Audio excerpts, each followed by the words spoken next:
मैं अपनी फूफो पर मरता था और उनके हसीन वजूद का रोज दीदार करता था।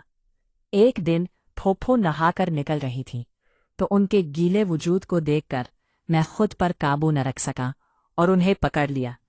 बाहर सहन में फूफो के साथ मेरा नाम अरशद है। मेरी उम्र 24 साल है।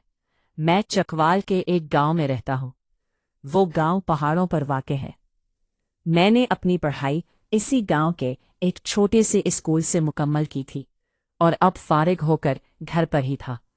हमारा काम खेती बाड़ी का था, इसलिए मैं अपने अब्बू का हाथ बटाता और इस तरह मेहनत मजदूरी हो जाती। मैं 24 साल की उम्र में भी काफ़ी ताकतवर था। इसकी एक वजह गांव की देसी खुराक थी जो हम सब बहुत शौक से खाते थे। हमारा गुजारा इस तरह आसानी से हो रहा था, मगर मेरी अम्मी को फिर भी फिक्र रहती। इसकी असल वजह मेरे अब्बू की बहन थी जो अभी तक हमारे साथ ही रखती थी।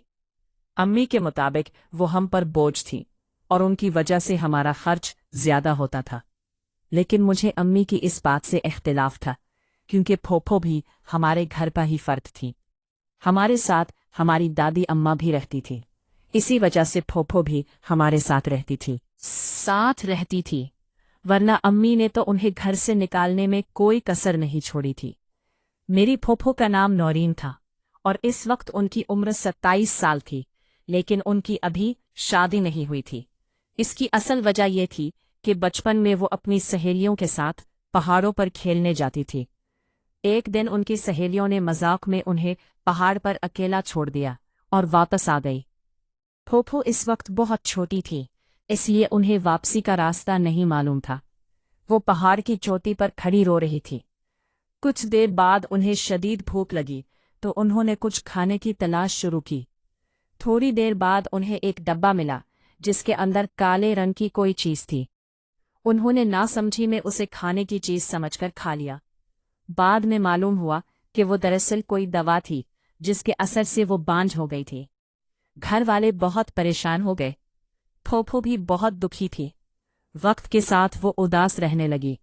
उन्हें एहसास हो गया था कि वो दूसरी लड़कियों की तरह नहीं है और उनका रिश्ता नहीं आ सकता। दादी अम्मा असूलों की बहुत पाबंद थी। वो किसी की जिंदगी खराब नहीं करना चाहती थी। उन्होंने फूफो की शादी ना करने का फैसला किया और उन्हें घर बिठा लिया। फूफो एक कैदी की तरह घर में रहती थीं। मैं उन्हें देखकर उदास हो जाता था, मगर आहिस्ता आहिस्ता मेरे जज्बात बदलने लगे। मैं उन्हें दूसरी नज़र से देखने लगा। मुझे मालूम था कि उनकी जिंदगी में कोई नहीं आ सकता, इसलिए मैं सोचता था कि उनकी ख्वाहिशात कौन पूरी करेगा। मेरी सोच बदलती जा रही थी। जब भी मैं उन्हें देखता तो मेरे अंदर बेचैनी पैदा हो जाती। घर वालों ने उनका इलाज करवाने का सोचा। अम्मी को किसी ने एक पीर साहब का पता दिया जो शहर में रहते थे। कहा गया कि उनके पास बांझपन का इलाज है। अम्मी इतनी दूर नहीं जा सकती थी, इसलिए मैंने सोचा कि मैं ही फूफो को ले जाऊं। पहले तो उन्होंने इनकार किया, मगर मैंने समझाया कि शायद इस तरह उनका मसला हल हो जाए और शादी हो जाए। वो मान गई। हम बस में शहर गए। रास्ते में वो मेरे साथ बैठी थी और मैं उन्हें महसूस कर रहा था, मगर खुद पर काबू रखे हुए था। रात होने लगी तो उन्हें नींद आ गई। मैंने कहा कि सर मेरे कंधे पर रखकर सो जाए। वो सो गई, मगर मेरी नींद उड़ चुकी थी। शहर पहुंचकर हम पीर साहब के पास गए। उन्होंने कुछ सवाल किए और पानी देकर कहा कि उसे पेट पर लगाए। 1 हफ्ता ये अमल करे, शिफा मिल जाएगी। हम वापस घर आ गए। 1 हफ्ते बाद भी कोई फर्क न पड़ा। फूफो पहले से ज्यादा उदास हो गई। वो कहने लगी कि वो भी आम लड़कियों की तरह जिंदगी गुजारना चाहती है। दादी अम्मा को गुस्सा आया और उन्होंने सख्ती से मना कर दिया। मैं ये सब देखकर मजीद बेचैन हो गया। एक दिन मैं अपने कमरे में था और दरवाज़ा बंद करना भूल गया। फूफो अंदर आ गई और मुझे ऐसी हालत में देख लिया कि मैं अपनी बेचैनी कम करने की कोशिश कर रहा था। वो हैरान हुई।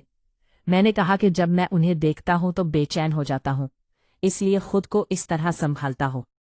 वो खामोश रही, फिर कहने लगी कि वो भी बेचैन रहती है। मैंने कहा अगर वो कुछ चाहती है तो मुझसे कह सकती है। उन्होंने आहिस्ता से कहा کہ وہ بھی چاہتی ہے کہ کوئی ان کی طلب کم کرے۔ میں ان کی بات سمجھ گیا۔ میں نے دروازہ بند کیا اور انہیں اپنے پاس بٹھا لیا۔ ہم دونوں نے ایک دوسرے کے قریب آ کر اپنی بے چینیاں کم کی۔ اس رات ہم نے ایک دوسرے کے ساتھ وقت گزارا۔ پھوپھو کہنے لگی کہ دادی اماں سے پہلے انہیں واپس جانا ہوگا۔ میں نے انہیں جانے دیا، مگر ہم دونوں کے درمیان اب یہ معمول بن گیا تھا کہ رات کو سب سے چھپ کر ملتے۔ اس